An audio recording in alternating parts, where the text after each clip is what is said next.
Welcome to Infotech registration channel. Today topic பார்த்தீங்கன்னா, தமிழ்நாடு இணையவழி பதிவு விதிகள் 2022 கீழ் முழுமையாக இணையவழியில் பதிவு செய்யும் ஆவணங்களின் வகைகள் பற்றி பார்க்க போகிறோம். அதாவது 2022 தமிழ்நாடு இணையவழி பதிவு விதிகள் வெளியிடப்பட்டது. அதற்கு முன்னாடியே 2021 தமிழ்நாடு இணையவழி பதிவு சட்டமானது கொண்டு வரப்பட்டது. அதன் அடிப்படையில் 15 வகையான ஆவணங்கள் முழுக்க முழுமையாக இணையவழியின் மூலமாகவே பதிவு செய்து கொள்ளலாம். அதாவது இந்த 18 வகையான ஆவணங்களை பொறுத்த வரைக்கும் எழுதி கொடுப்பவரோ எழுதி வாங்குபவரோ அல்லது ஒரு நிறுவனத்தின் பிரதிநிதியோ அல்லது வங்கியின் பிரதிநிதியோ என யாருமே சார்பதிவாளர் அலுவலகத்துக்கு நேரில் வர தேவையில்லை. ஆவணத்தை முழுமையா ரைட் பண்ணிட்டு நீங்க ஆவணத்தை ஆன்லைன்ல முழுமையா கையெழுத்திட்டு ஆன்லைன்ல நீங்க அப்லோட் பண்ணதுக்கு அப்புறம் அந்த ஆவணம் சார்பதிவாளர் அலுவலகத்துக்கு சார்பதிவாளர் அலுவலகத்துல அங்க இருக்க ஆதார் இன்ஃபர்மேஷனை வச்சு உங்களுக்கு ஆவணங்களை பதிவு செஞ்சு உங்களுக்கு இணைய வழியாகவே ஆவணங்களை அனுப்பி வச்சிருவாங்க. இந்த 18 வகையான ஆவணங்களை பொறுத்த வரைக்கும் அலுவலகம் வர தேவையில்லை. சார்பதிவாளர்கள் முழுக்க இணையவழி பதிவுகளுக்காக மட்டுமே இந்த 18 வகையான ஆவணங்களுக்கு விதிகள் வெளியிடப்பட்டது. இந்த விதிகளுக்கான ஒரு சுற்றறிக்கை பதிவுத்துறை தலைவர் வெளியிட்டிருக்காரு. ஃபர்ஸ்ட் அந்த சுற்றறிக்கை என்னன்னு பார்ப்போம்.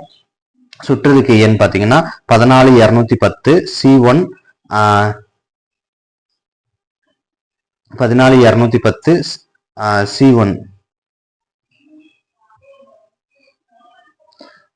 சுற்றறிக்கை எண் பாத்தீங்கன்னா 14210 C1 2020 நாள் 23/9/2022 மற்றும் 6830 CS1 2020 நாள் 15/9/2022. இந்த ரெண்டு சுற்றறிக்கை தான் முழுமையாக என்ன பத்தி சொல்லுதுன்னா இணையவழி ஆவணப்பதிவுகள் பற்றிய விதிகளை பத்தி குறிப்பிடுகிறது. இதுல இந்த 18 வகையா எந்தெந்த ஆவணங்களை முழுமையா இணையவழியில பதிவு செய்யலாம்னு பார்க்கலாம் வாங்க. ஃபர்ஸ்ட் பார்க்க போற ஆவணம் என்னன்னா, வங்கிகள் மற்றும் நிதி நிறுவனங்களுக்கு ஆதரவாக செயல்படுத்தப்பட்ட உரிமை பத்திரங்களின் வைப்பு தொடர்பாக ஒப்பந்தத்தின் மெமரண்டம், அதாவது உரிமை மாற்ற ஆவணங்கள் சொல்லுவாங்க. அதாவது memorandum of agreement relating to the deposit of title deed. அதாவது வங்கிகளுக்கு அடமானம் வைக்கக்கூடிய உரிமை ஆவணங்கள் தான் முதல்ல இந்த லிஸ்ட்ல வந்திருக்கு.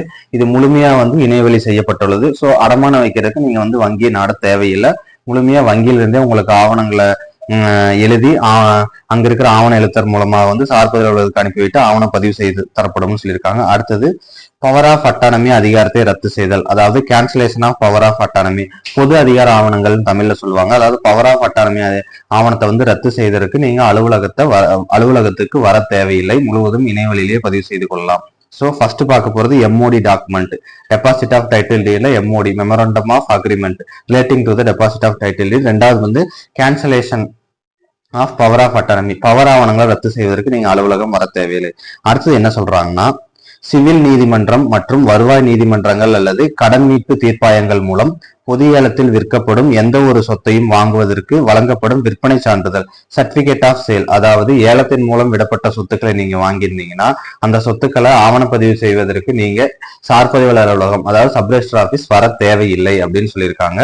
ஸோ இது சிவில் நீதிமன்றம் மூலமாக ஏலம் விடலாம், வருவாய் நீதிமன்றங்கள் மூலமாக ஏலம் விடலாம், அல்லது கடன் மீட்பு தீர்ப்பாயங்கள் மூலமாக பொது ஏலத்தில் விற்கப்படும் சொத்துக்களுக்கு சொல்லியிருக்காங்க.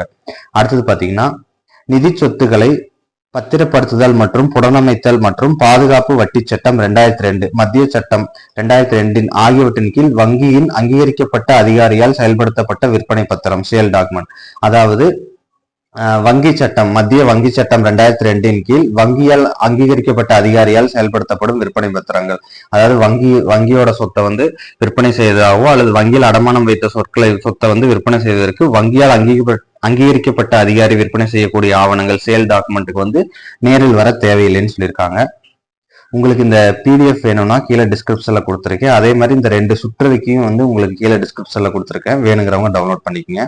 அடுத்தது பாத்தீங்கன்னா, எந்த ஒரு அரசு, உள்ளூர் அமைப்பு மற்றும் சட்டப்பூர்வ அமைப்பு அல்லது வாரியத்திற்கு ஆதரவாக செயல்படுத்தப்படும் பரிசு பத்திரம், கிஃப்ட் டாக்குமெண்ட்.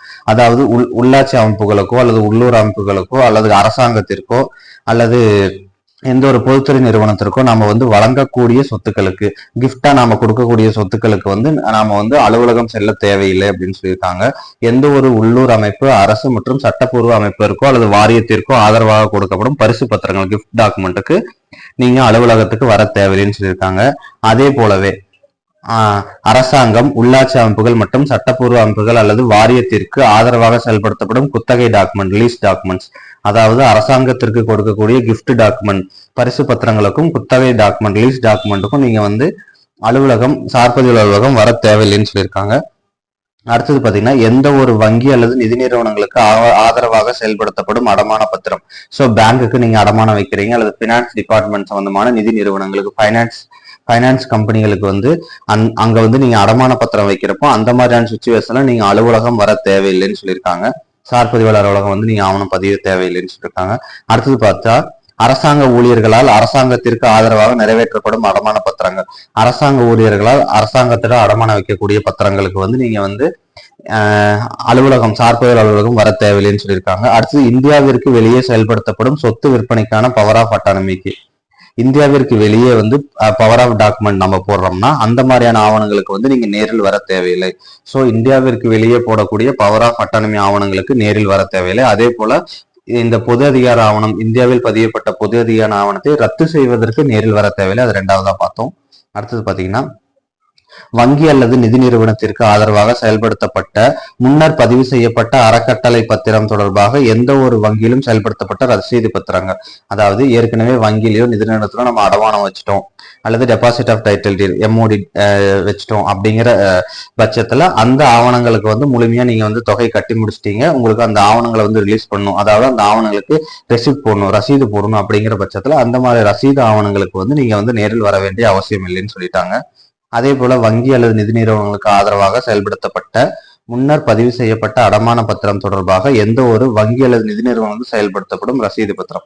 ஸோ இதான் ரெசிப்ட் டாக்குமெண்ட் வந்து நீங்க வந்து வங்கி நிறுவனங்களுக்கு வந்து வர தேவையில்லை அப்படின்னு சொல்லிட்டாங்க. அடுத்தது, முன்னர் பதிவு செய்யப்பட்ட அடமான பத்திரம் தொடர்பான அரசு ஊழியர்களுக்கு ஆதரவாக, நான் ஏற்கனவே பார்த்ததான் அரசு ஊழியர்கள் வந்து அரசுக்கு சொந்தமான நிறுவனங்களை அடமான பத்திரம் வைக்கிறப்போ வர தேவைன்னு பார்த்தோம்ல, அதே போல அந்த அடமான பத்திரங்களை ரிலீஸ் பண்றப்போ அதுக்கு ரெசிப்ட் டாக்குமெண்ட், ரசீது ஆவணம் போடுறப்ப நாம வர தேவையில்லைன்னு சொல்லியிருக்காங்க. அடுத்தது, அரசு ஊழியர்களுக்கு ஆதரவாக அரசாங்கத்தால் செயல்படுத்தப்படும் அடமானம் வைக்கப்பட்ட பத்திரத்தை மீண்டு அனுப்புவதற்கான பத்திரம், டீட் ஆஃப், அதாவது இது என்ன சொல்றாங்கன்னா, டீட் ஆஃப் ரீகன்வேயன்ஸ், அதாவது மறுக்கிறை ஆவணங்கள் அல்லது மார்டேஜ், அதாவது கடன் ஆவணங்கள், அதாவது அடமான ஆவணங்கள். இந்த ரெண்டு ஆவணங்களை பதிவு செய்வதற்கு அரசு ஊழியர்கள் வந்து அரசாங்கம் தொடர்பான நிறுவனங்கள்ல வந்து அடமானம் வைப்பதற்கோ அல்லது மறுக்கிரயம் செய்வதற்கோ, அவங்க அடமானம் ஏற்கனவே வச்சிருந்தாங்க, அதை கட்டி முடிச்சுட்டாங்க, திரும்ப மறுக்கிரயம் பண்றதுக்கு, ரீகன்வேயன்ஸ் பண்றதுக்கு நீங்க வந்து அலுவலகம் வர தேவையில்லை அப்படின்னு சொல்லிட்டாங்க.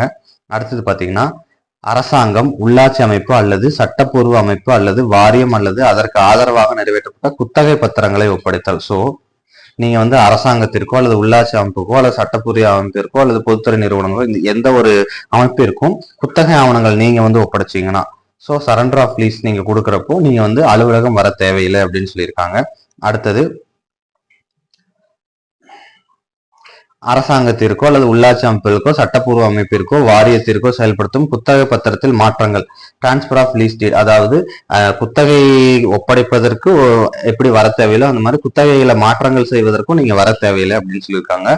அடுத்ததுல என்ன சொல்றாங்கன்னா, எந்த மாதிரியான குத்தகைன்னு சொல்றாங்க, குத்தகை, கீழ் குத்தகை அல்லது சப்லீஸ் குத்தகை மற்றும் குடியிருப்பு நோக்கங்களுக்காக அனுமதிக்கப்பட்ட அல்லது துணை விடுவிக்கப்பட்ட ஏதேனும் ஒப்பந்தம் உள்ளிட்ட அத்தகைய குத்தகையின் காலம் 5 ஆண்டுகளாக இருக்கக்கூடிய ஆவணங்களுக்கு நீங்க என்ன பண்ணலாம்னா அலுவலகம் வர தேவையில்லை. குத்தகையின் காலம் 5 ஆண்டுகளுக்காக இருக்கக்கூடிய எந்த ஒரு ஆவணங்களை வந்து நீங்க குத்தகை கொடுக்கவோ அல்லது வந்து குத்தகையை வந்து சப்லீஸ் கொடுக்கவோ, அதாவது உள் குத்தகை கொடுக்கவோ அல்லது குத்தகையில மாற்றங்கள் செய்யவோ, இந்த மாதிரி எந்த ரீசனுக்காக, அல்லது வீட்டு வாடகை சம்பந்தமான வீடை குத்தகை கொடுக்கவோ, இந்த மாதிரி எந்த ரீசனா இருந்தாலும் 5 ஆண்டுகளுக்கு உட்பட்டதா இருந்தால் நீங்க அலுவலகம் வந்து பதிய தேவையில்லை அப்படின்னு சொல்லியிருக்காங்க.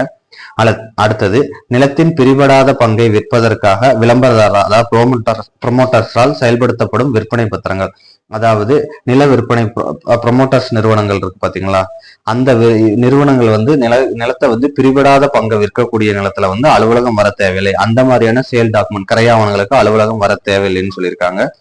அடுத்தது, கட்டடம் கட்டுவது தொடர்பான ஒப்பந்தங்கள், அதாவது construction of building agreement related to the construction of building, அதாவது கட்டடம் கட்டுவது தொடர்பாக கட்டடம் கட்டக்கூடிய இன்ஜினியர்ஸ் அல்லது நிறுவனங்களுக்கும் அந்த ஒப்பந்ததாரர்களுக்கும் பார்ட்டிக்கும், அதாவது வந்து எழுதி கொடுப்பவர் அந்த சொத்தின் உரிமையாளருக்கும் இடையே போடக்கூடிய ஒப்பந்தங்களுக்கு வந்து நீங்க வந்து அலுவலகம் நேரில் வந்து ஆவணப்பதிவு செய்ய தேவையில்லை அப்படின்னு சொல்லியிருக்காங்க.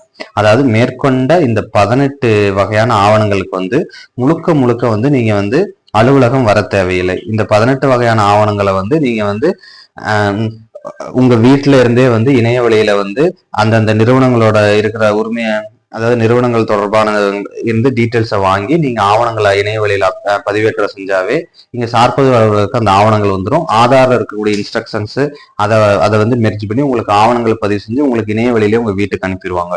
ஸோ இந்த 18 வகையான ஆவணங்களை பொறுத்து 2022லயே வந்து நமக்கு வந்து முழுமையான ஆவணப்பதிவு இணைய வழியில வந்து சுற்றறிக்கை வெளியிட்டிருக்காங்க. அந்த சுற்றறிக்கை 14/210 C1 2020, 23/9/2022, அது மட்டும் இல்லாம 6830 CS1 2020, 4/15/9/2022 இந்த 2 சுற்றறிக்கையும் கீழே டிஸ்கிரிப்ஷன்ல கொடுக்குறேன். மேலும் நம்ம இப்ப பார்த்தோம் பாத்தீங்கன்னா ஒரு PDF 18 வகையான ஆவணங்கள், அந்த PDFையும் வந்து உங்களுக்கு கீழே டிஸ்கிரிப்ஷன்ல கொடுக்குறேன். வேணுங்கிறவங்க டவுன்லோட் பண்ணிக்கங்க, யூஸ் பண்ணிக்கங்க. நம்ம சேனல்ல ஆவணப்பதிவு தொடர்பாகவோ அல்லது வருவாய்த்துறையில சான்றிதழ்கள் வாங்குறது தொடர்பாக அல்லது நில ஆக்கிரமிப்பை வந்து விடுவிக்கிற தொடர்பாக இது போன்ற நிறைய வீடியோக்கள் வந்து பதிவேற்றம் செய்யப்பட்டிருக்கு. தேவையானவங்க வந்து வீடியோவை பார்த்துக்குங்க. உங்களுக்கு ஏதாவது சந்தேகங்கள் இருந்தால் கீழே கமெண்ட்ஸ்ல கேளுங்க. மறக்காம சேனலை சப்ஸ்கிரைப் பண்ணுங்க, ஷேர் பண்ணுங்க, லைக் பண்ணுங்க. தேங்க்யூ.